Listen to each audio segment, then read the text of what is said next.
Another week brings another round of bad actors, malicious payloads, and compromised systems. On today's episode, we'll dive into some of the latest intel being discussed by our incredible community in the LimaCharlie Slack channel. Big thanks to everyone who shares their insights and keeps us all informed. If you enjoyed these intel discussions and haven't joined our Slack community yet, you're missing out. There's a lot more information shared there in real time than we can cover here, and you can join the conversation at slack.limacharlie.io. And as usual, for these discussions, I'm joined by none other than Matt Bromley. How you doing today, Matt?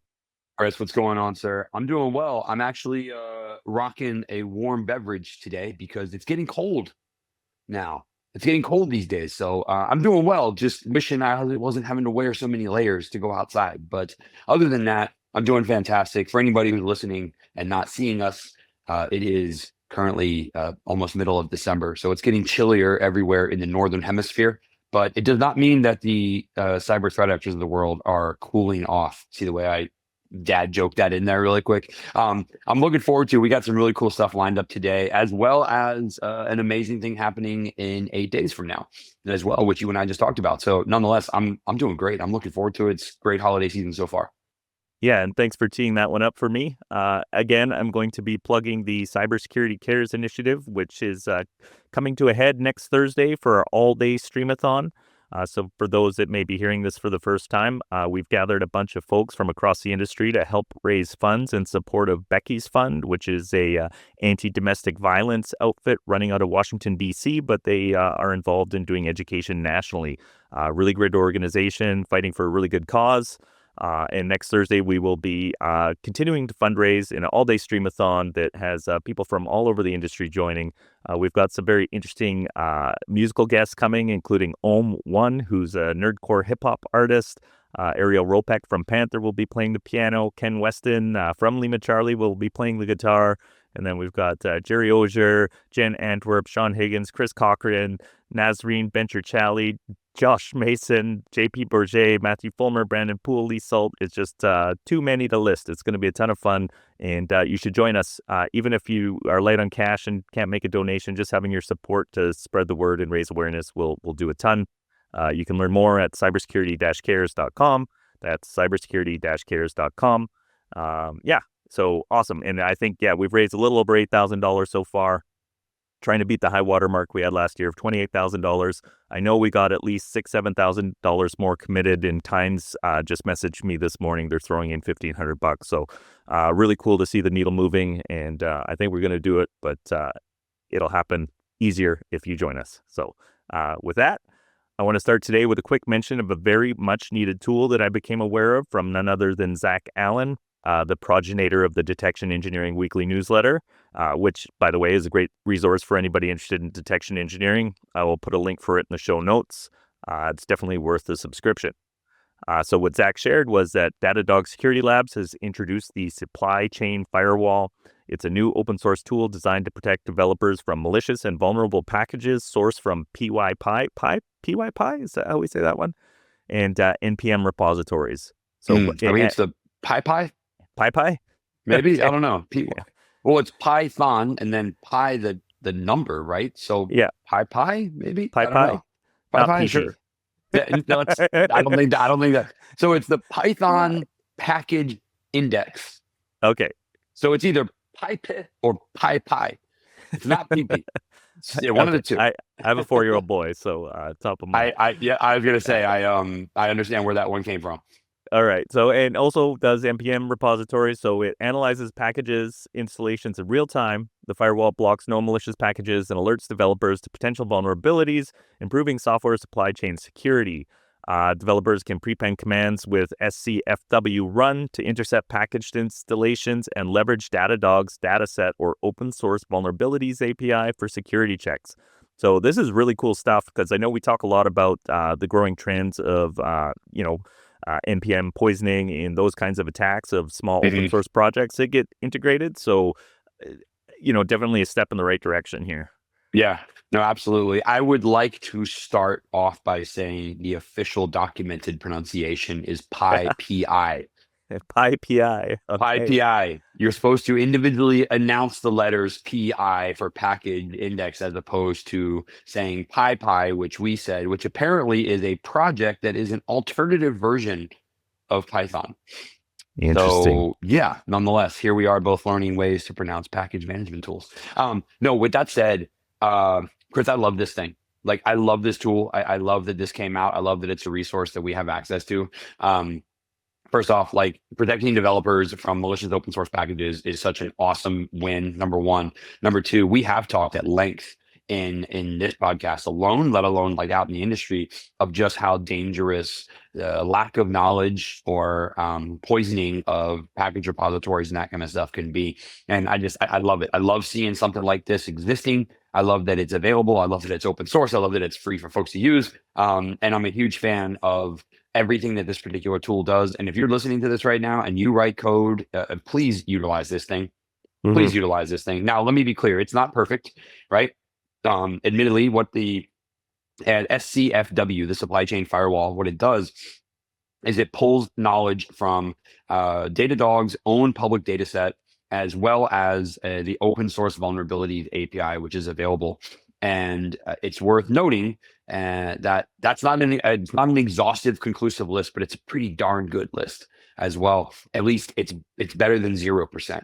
It's better than zero checks. So for anyone out there who's utilizing any sort of, coding and kind of building their own stuff and whatnot, I would definitely recommend checking this out. You integrate it into part of your process for sure. Please do. Yeah, and I think we've talked about, for an individual developer, you can kind of scan the libraries you're using, but every one of those libraries uses 10 libraries, which might use 10 libraries, and it becomes an impossibility for you to be sure that those things are safe. So this will 100%. take some of the burden. Yeah, absolutely. And it's also, Chris, I think when you talk about it being a burden, like, you're also calling out like how much research you'd have to do to actually understand all of this. And this just automates a lot of that for you, number one. But number two, one of the things I love the most is if you run your pip commands, hopefully I pronounced that correctly. If you run your pip install commands through SCFW, it gives you the option to terminate. If a vulnerability is found, or if a vulnerable library is found, it gives you the option to stop and terminate. So you don't even have to worry about installing known vulnerables based off of the sources here. You can just kill it and say, I can't install that particular thing. So I love the fact that it offers all sorts of throttling and controls and stuff built into it. An amazing tool. I highly recommend everyone checks it out. Awesome. Okay, so we're going to go from awesome open source tool to the Schadenfreude files. Another one. U.S. authorities have arrested 19-year-old Remington Goy Ogletree, known online as Remi, for allegedly breaching a U.S. financial institution and 2 unnamed telecommunication firms. Ogletree is reportedly affiliated with the Scattered Spider cybercrime group and used social engineering tactics to gain access to sensitive systems. Specifically, he employed text and voice phishing techniques to steal employee credentials, posing as IT support staff, and directing employees to phishing sites to capture their usernames and passwords. Between late October and mid-November 2023, Ogletree targeted around 149 employees of the financial institution. These employees received phishing messages designed to look like legitimate company communications, which led them to fake websites intended to harvest their login details.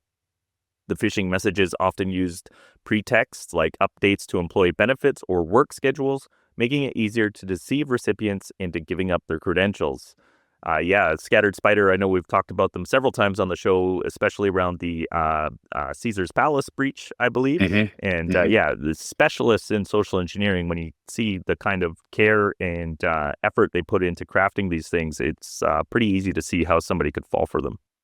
It is. However, I'd like to note that the Scattered Spider group is scattering, because I think, if I'm not mistaken, and Chris, you might mention this, I believe this is actually one of multiple arrests of the Scattered Spider group. I think we might have talked about this earlier, actually, maybe last week or 2 weeks ago. I think it was 2 weeks ago. Yeah. So the U.S. authorities, you poke the big bear, Caesar's Palace, right. $21 million, $100 million lost. Like, they're coming for you. Oh yeah, absolutely. And when you do something like crossing state lines, I believe this individual here, Remi, was a resident of Texas and Florida, which, you're in U.S. jurisdiction, man. Like, good luck hiding. That's all I'm gonna say.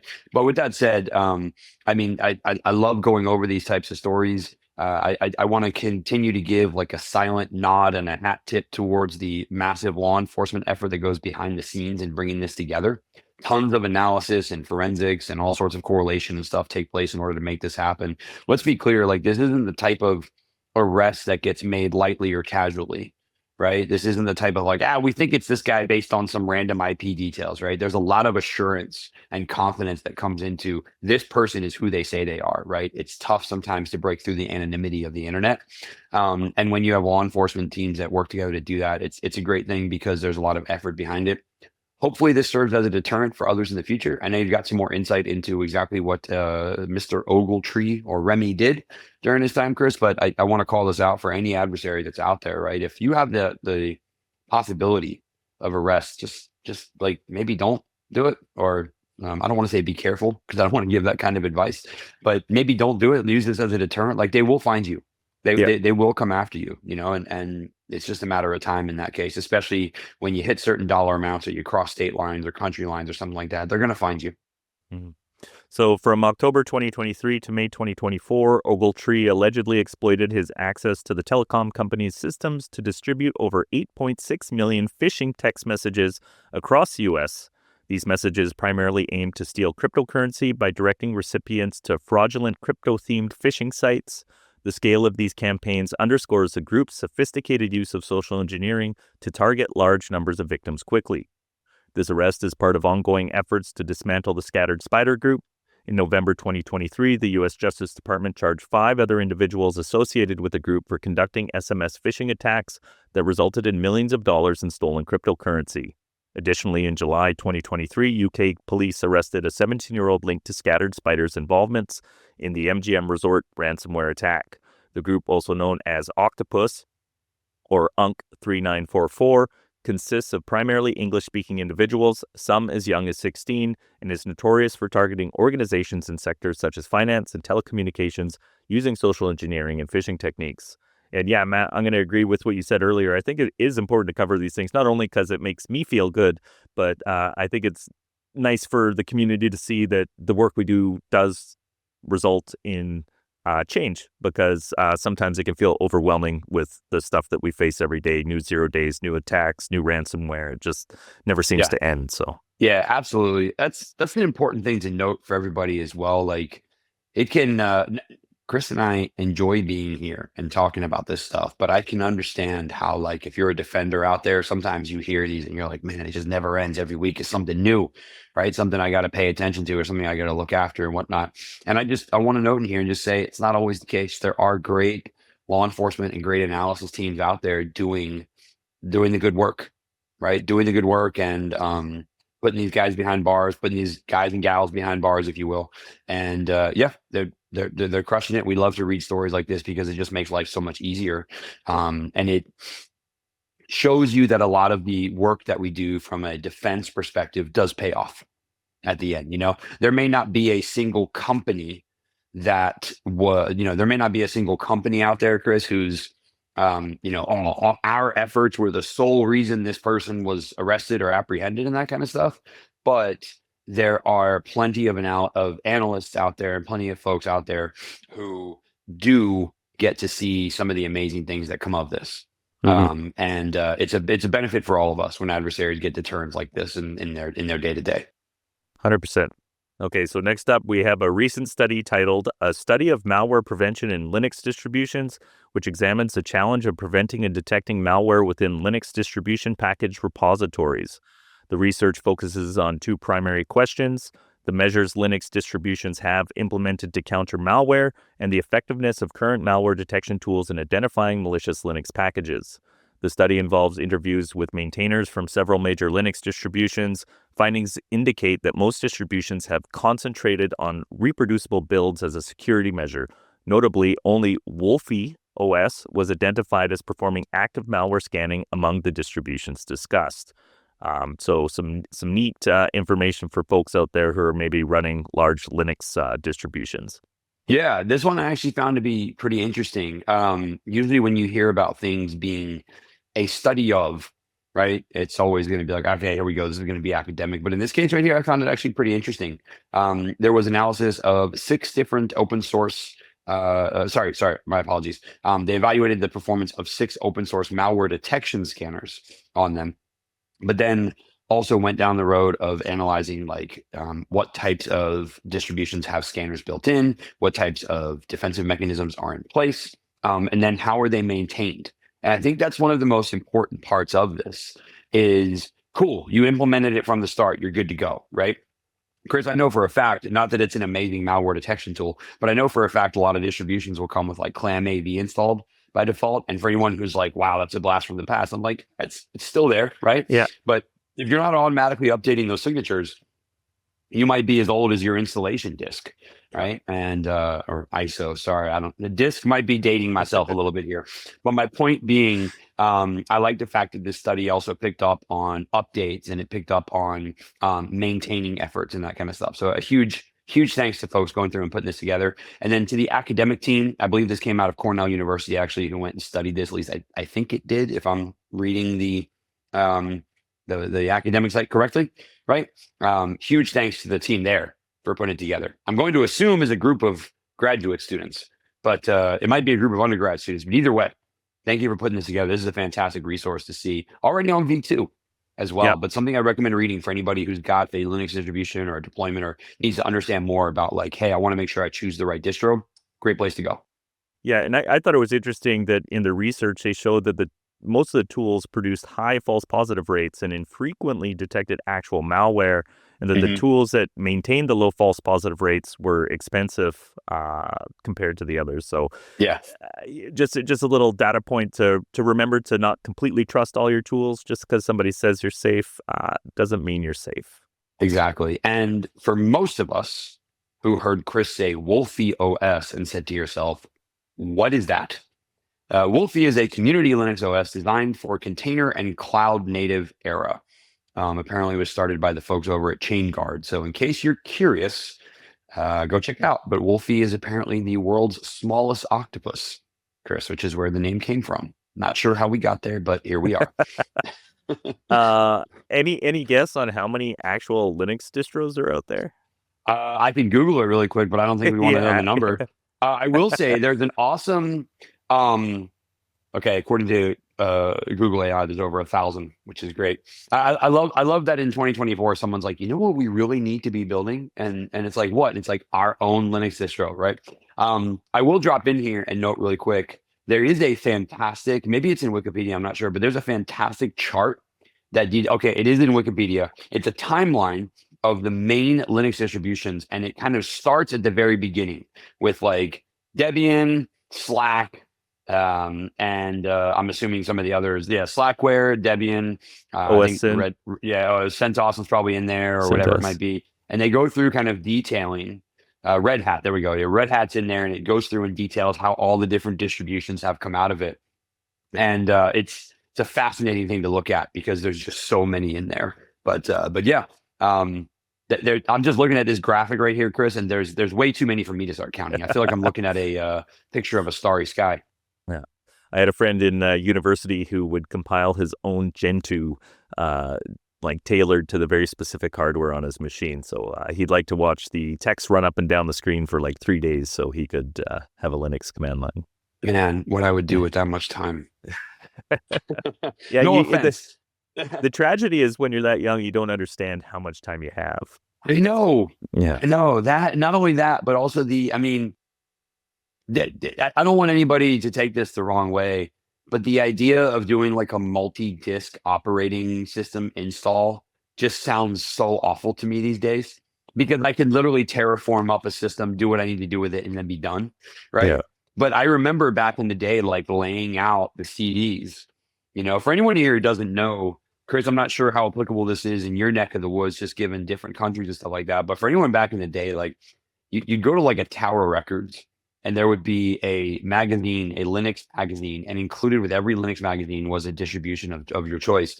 There are some people who might listen to this and be like, well, Matt, I remember when it was a series of floppy disks and that kind of stuff. You used to be able to mail out.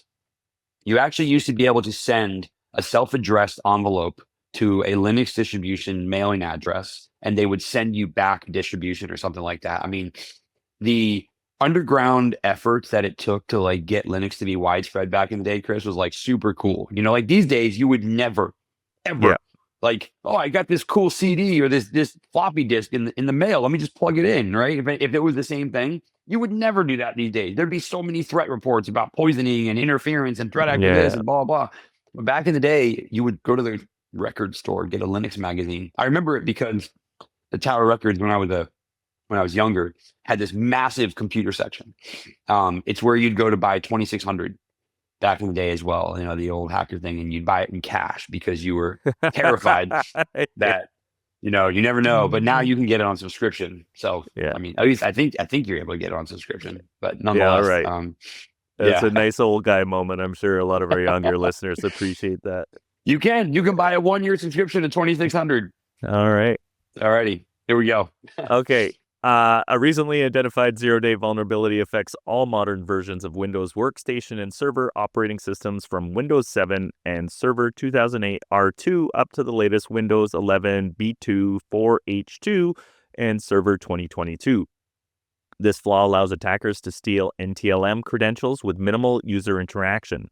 The attack method is particularly stealthy because it only requires a user to view a malicious file in Windows Explorer. This could happen when opening a shared folder, accessing a USB drive containing the file, or even browsing the downloads folder if a malicious file has been automatically saved there. The exploit works by leveraging the way Windows Explorer handles file previews, which causes NTLM credentials to be sent unintentionally.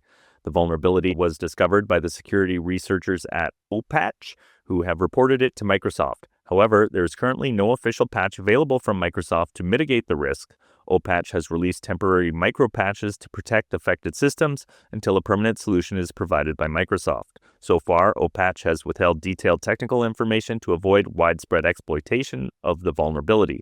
I swear we've heard about this one before.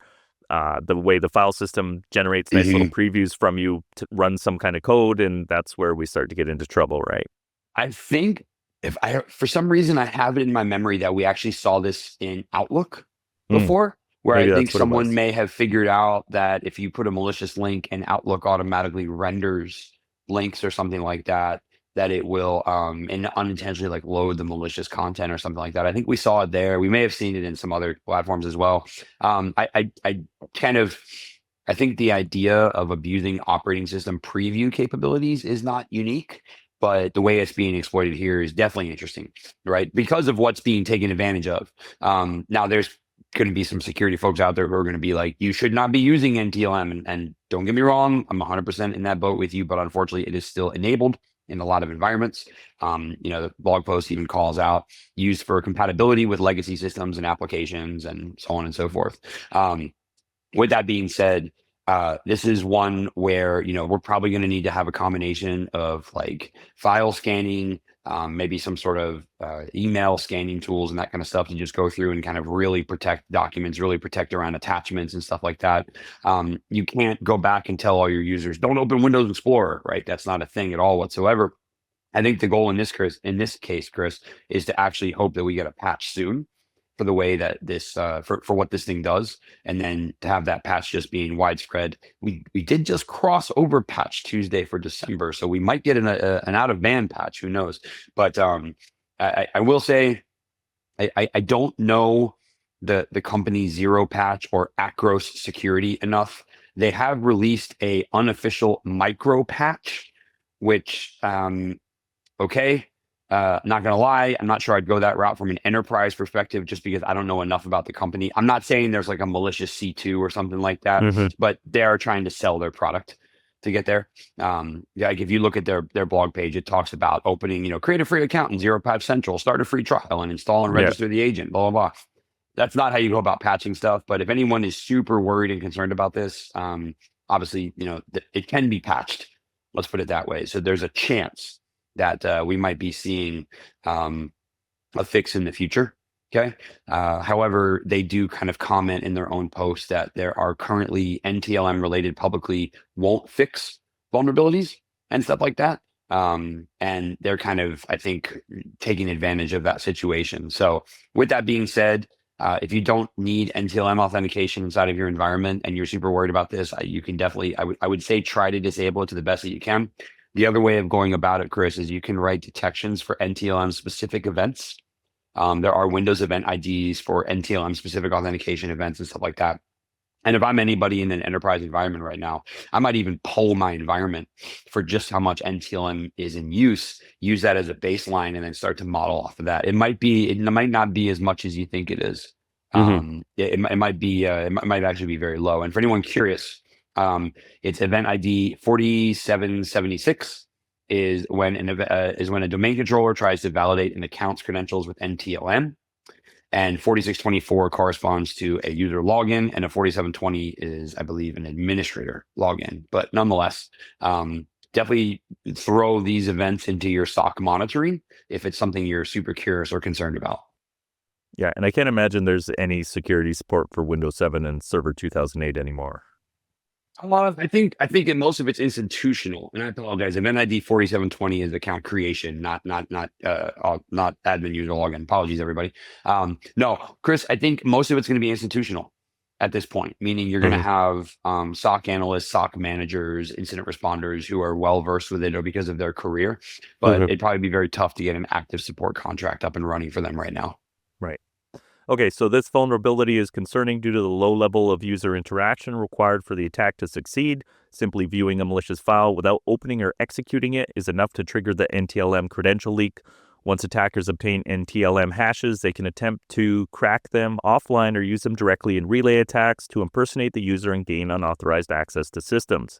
This issue highlights the ongoing weakness of NTLM, an aging protocol that Microsoft has been gradually attempting to phase out in favor of more secure authentication mechanisms like Kerberos. For now, users and administrators are advised to apply the micropatches provided by OPatch or not as a temporary defense. It also is essential to keep an eye out for official updates from Microsoft and consider disabling NTLM when possible to reduce exposure. Organizations should also reinforce their security posture by restricting access to critical systems and ensuring credential hygiene practices are in place. So yeah, I think we covered most of that. And yeah, if you're running NTLM, maybe try and get it out of your environment. It doesn't look like anything good's going to happen if you keep that there. At a minimum, it's keeping weak credentials active. But again, backwards compatibility is the name of the game for Windows. And it's tough to just disable legacy protocols sometimes. But we can wrap monitoring around them and look for its usage. But I don't know if we're going to see it going away for a long time, Chris. I think it's going to be around for a little bit. Awesome. Like this show, I hope. Exactly. I like that. We're not going to rename the show to be NTLM, but we hope it's around for a while too. All right. Thanks for coming out again, Matt. Always appreciate your insight and love the little trip down memory lane. I might see if I can dig out some old 2600s I have hiding in a shoebox somewhere to bring in. I might do the same, actually. I think I've got them saved somewhere, but who knows? We'll see. Maybe next episode we'll roll up with some legacy magazines or something like that. All right. Or bring it for the streamathon. That sounds like a great There we thing to pull go. up. There we go. That's in a week, actually. Yeah. So Next Thursday, cool. folks. All right, Chris. Take care, sir. Bye. See ya.